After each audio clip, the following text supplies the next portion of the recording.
Oi, gente, tudo bem? Eu me chamo Denise Wildenbach, sou especialista em cálculos trabalhistas e em direito do trabalho. Estou aqui hoje para falar com vocês sobre a questão da equiparação salarial.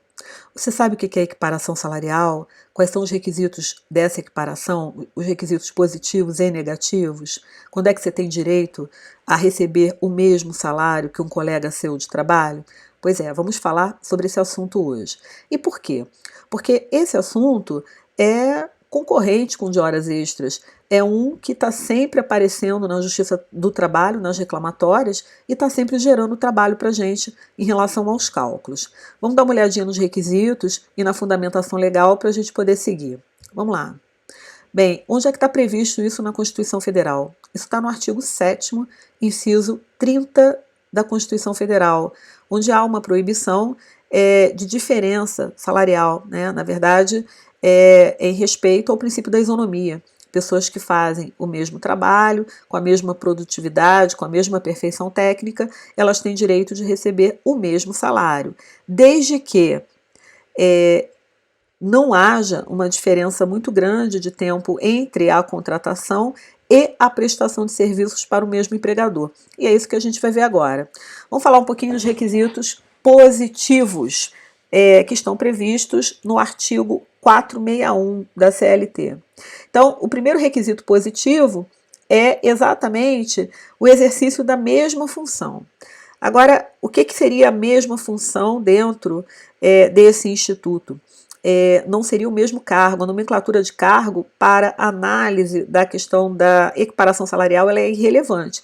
É lógico que se você tem o mesmo cargo do que a pessoa, pode ser que também você tenha as mesmas atribuições, mas o inverso talvez não seja verdadeiro. Às vezes você tem as mesmas atribuições e nomenclatura de cargo diferente.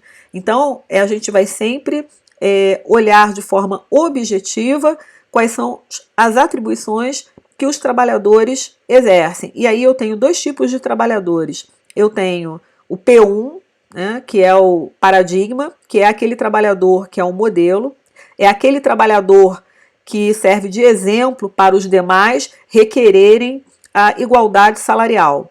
E nós temos o P2, que é o paragonado, que é aquele que almeja estar na mesma posição do P1, né? E por isso mesmo ele vai conferir esses requisitos que eu vou falar aqui com vocês. Então, o primeiro é a mesma função, lembrando que função a gente entende como atribuições, como trabalho de igual valor técnico e produtivo, né? Ele tem que trabalhar com a mesma perfeição técnica e ter a mesma produtividade.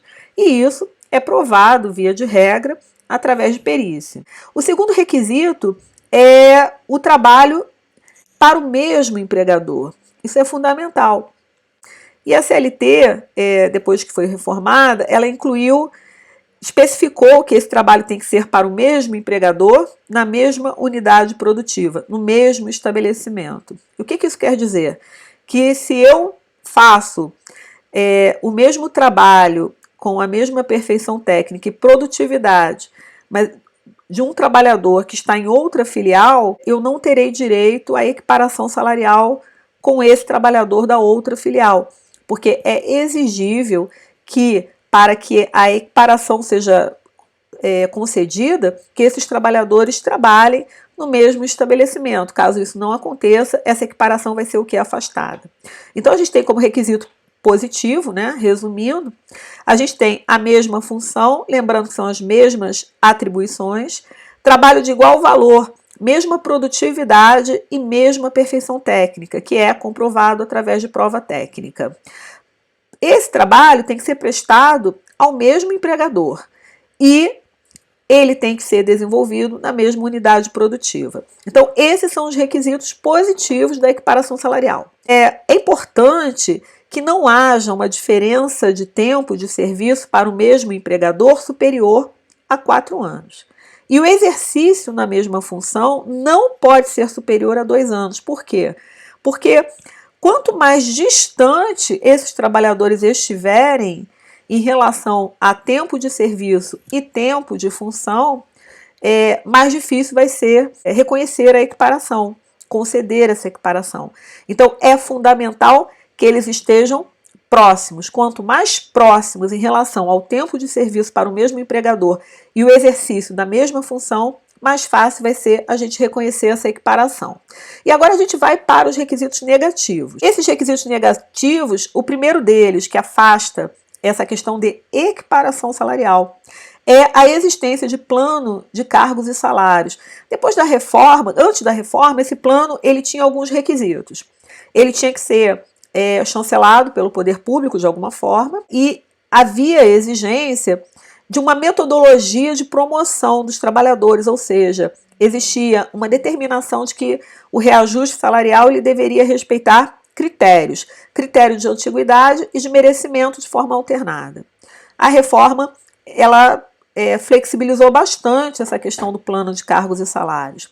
Hoje, a empresa não precisa ter um plano de cargos e salários homologado por nenhum órgão público, então esse plano de cargos e salários pode ser feito por ela própria, ele pode ser elaborado e previsto na convenção coletiva da categoria, também está valendo, e não precisa ter a chancela do poder público para ter validade. Uma outra questão também que foi alterada é que antes o critério ele era definido na lei, que era o critério de promoção de forma alternada, por antiguidade ou por merecimento. Hoje, apenas um desses critérios pode ser utilizado e vai estar valendo. Outra coisa também que afasta a questão do reconhecimento dessa equiparação é o paradigma ser um trabalhador que foi readaptado em razão de incapacidade laboral reconhecida pela Previdência Social. Isso é muito comum. Às vezes o trabalhador ele tem uma função, adoece, se afasta pela Previdência e quando ele retorna, ele não pode exercer a mesma atividade que exercia antes. Ele vai exercer qualquer outra, então ele vai ser readaptado, né, de acordo com as suas condições físicas e mentais, só que é lógico que o salário dele não pode ser diminuído. Então, de repente, ele vai continuar ganhando aquele salário e fazendo uma função talvez de menor complexidade, com menor exigência. Então, ele, por óbvio, ele não vai ser paradigma de ninguém, não vai poder ser paradigma de ninguém, porque ele é uma pessoa com características totalmente diferentes das demais, então ele não pode ser usado como exemplo. Algumas observações que são importantes em relação à equiparação salarial. É possível equiparação salarial em trabalho intelectual. A questão da denominação dos cargos é irrelevante, isso eu já falei. Então, eu posso dar nomes diferentes, a pessoa fazer a mesma coisa e eu conseguir o reconhecimento dessa equiparação salarial. Também não é necessário que ao tempo da reclamação o P1 e o P2 estejam prestando serviços para o mesmo empregador. Isso pode ter acontecido no passado, né? E você agora fazer esse requerimento, fazer esse pedido na justiça. O reconhecimento da equiparação, ele, uma vez reconhecida essa equiparação, o salário do indivíduo que conquistou esse direito judicialmente, ele não vai poder ser reduzido, mesmo que ele mude, né, de função, mesmo que haja alguma alteração no contrato dele de trabalho. Outra coisa também que é importante é que a seção de empregados não exclui esse direito à equiparação. Por quê? Porque você vai ter, de repente, a impressão de que as pessoas não estão trabalhando no mesmo estabelecimento, né? Isso é muito comum no serviço público. A equiparação poderá ser reconhecida havendo seção, desde que a fonte pagadora seja a mesma. Não vejo nenhum problema em relação a isso. Consequências da equiparação. Para o paragonado, que é aquele indivíduo que almeja, né, receber o salário do paradigma, até porque ele exerce as mesmas atividades. Ele vai ter direito ao salário do paradigma. E a partir de quando? A partir do momento em que ele fez esse requerimento, respeitando-se a questão da prescrição. Então, quando ele entra com essa reclamação trabalhista, a gente vai ao tempo dessa prescrição, 5 anos, e traz essas informações até o momento da reclamação. Então, você, em regra, dependendo de como essa reclamação foi feita, você tem 5 anos de diferenças salariais devidas. A gente compara o salário do paradigma com o do paragonado, a gente extrai a diferença e aí a gente tem o que nós chamamos de verba principal, que seriam as diferenças salariais devidas. A partir das diferenças salariais devidas e da alteração do salário do paragonado, você vai buscar todos os demais reflexos. Se ele tiver uma remuneração variável, se não for uma remuneração mensal, você vai ter um reflexo disso no repouso semanal remunerado, 13º, férias, aviso prévio, caso ele já tenha sido demitido, e as correspondentes incidências, que seriam as incidências que gerariam diferenças de recolhimentos de fundos de garantia, e as dos descontos eu não vou nem falar, né? Isso tudo dentro do período imprescrito. Então, a gente vai ter a verba principal, que vai gerar as reflexas, e a gente vai ter as incidências sobre as verbas principais e sobre as reflexas. Uma vez identificadas essas verbas, a gente parte para o cálculo. Você saberia calcular isso? Pois é. Se você tem interesse nesse assunto de cálculos trabalhistas e você também quer ser um especialista em cálculos trabalhistas, é só acompanhar os meus vídeos, porque eu estou sempre falando sobre esse assunto.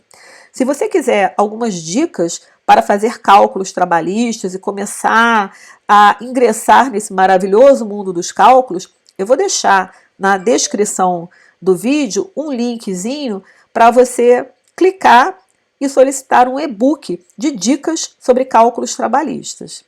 Espero ter contribuído com você e tudo de bom.